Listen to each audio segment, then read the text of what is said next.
Hello mga kapango, tara samahan nyo kaming mamalengke ng ulam namin tsaka pagkain din naming mga panguers. At bandang 5 o'clock ng hapon ay lumabas ako para tignan kung nandoon yung suki kung binibilang ko ng gulay.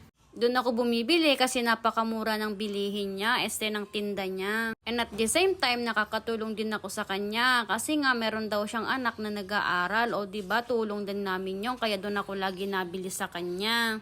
At ayan, malapit na ako, tinitignan-tignan ko na nga, baka mamaya malingat ako ay kung nasang pwesto siya. Pero ang pagkakaalam ko kasi ay dun pa rin sa dating pwesto niya. At yan, lumabas na nga ako dun sa eskinita at tinitignan ko na nga kung nasan siya. Ang sabi ko pa nga dyan ay parang wala. Pero hindi ako nawalan ng pag-asa at patuloy pa rin ako sa paglalakad para hanapin siya. Kasi minsan nasa dulo siya pag walang mga tricycle.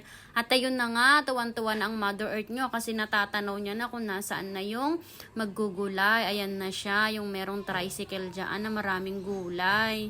At syempre, tuwang-tuwa ako. Diyan lang kasi talaga siya nakapwesto kapag marami pang tricycle dun sa dulo. Magkano kamatis, kuya? Kilo ako per kilo. 45. Ano po? Oh, galing-galing ka talaga na. Galing mo ano? Yes. 60 kaya, limba mo, 60 kilo na nakabalot. Ha? 60 kaya nga. O di, diyan ka pala panalo, ano? O, dito ako nabawi. Oo, diyan ka pala nabawi eh. Pili ka. Oo nga, wait lang. At ayan nga, tuwan-tuwa si kuya kasi alam nyo naman na lagi madami akong binibiling gulay sa kanya. Since alam nyo naman na marami akong binibili sa kanya, ay binibigyan niya ako ng tawad kahit wala akong kasalanan. Charot! At ayan, nung nabili ko na yung mga gulay na dapat kong bilhin ay umuwi na ako. Kasi iniisip ko yung mga junakis ko baka mamaya ay nagbabardagulan na sila.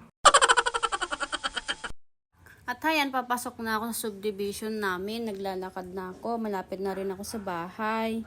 At ayan na naman yung mangga. Hindi ko na nakita kung meron bang bunga dyan o wala na. Kasi nung dumadaan ako dyan lagi, marami pa yung bunga. Hitik na hitik pa. Pero hindi ko alam ngayon kung meron pa at hindi ko na nakita. Kung may bunga pa o wala na. At wala na rin yata dito yung piece na nakikita ko na maraming bunga. Kasi ginawa na nila ng kulungan yata ng aso yan. At heto, malapit na ako sa bahay at hindi ko alam kung anong ginagawa ng mga junakis ko. Pero naririnig ko sila na nagtatahulan na kasi alam nila na paparating na ako. At alam din nila na bumili ako ng gulay kasi every time na lumalabas ako ay sinasabi ko kung saan ako napunta. At ayan nga, pagkadating ko, nilapag ko na yung binili kong gulay. Tignan nyo naman kung anong ginagawa nila.